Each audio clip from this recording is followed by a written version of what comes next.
When I was about 23 years old, I was working on my dive master certification. One of the certification requirements was to create an underwater map of a dive site. So 2 of the other students and I went to a site in Laguna Beach. We checked the conditions, the surf, current, the entry point. The entry point was rocky, but the waves were small and the current didn't look too strong, so we decided to go ahead with the dive.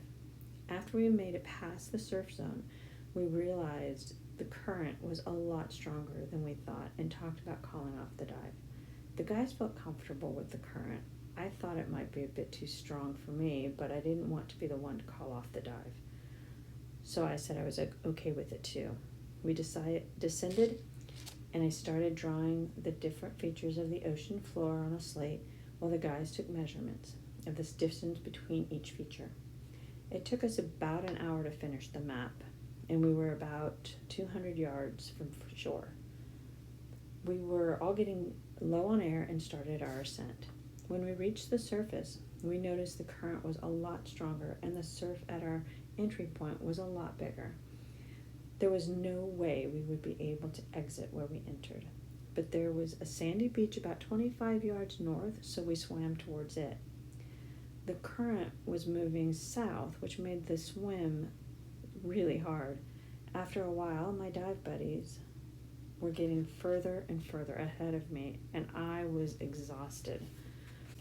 I still couldn't see any signs that I was close to shore, and I was afraid to stop and look because I didn't think I would have enough strength to start swimming again.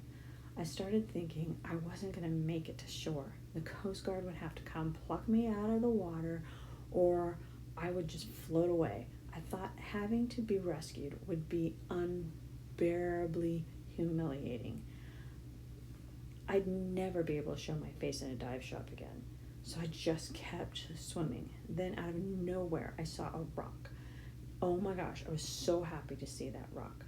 I swam over to it and crawled onto my hands and knees, so thankful I was not going to need to be rescued. After I caught my breath, I started looking around, trying to figure out how I was going to get off the rock, but I was so tired, I thought if I tried, I would just fall head first into one of the other rocks. My dive buddies had made it to the beach, but they had to crawl out, which made me feel a lot better about my situation because they were a lot bigger and stronger than I was, and they had to crawl, so I wasn't doing too bad. Once they were out and on their feet, they looked out to find me perched on the rock. They started signaling, asking if I was okay. I was so tired I couldn't lift a hand to wave them out, so they kept giving me the big okay sign. I worked up the strength and waved them out. They walked out and laughed and started barking like sea lions. I just laughed, asked them to please help me get off the rock, just thankful I didn't have to be rescued.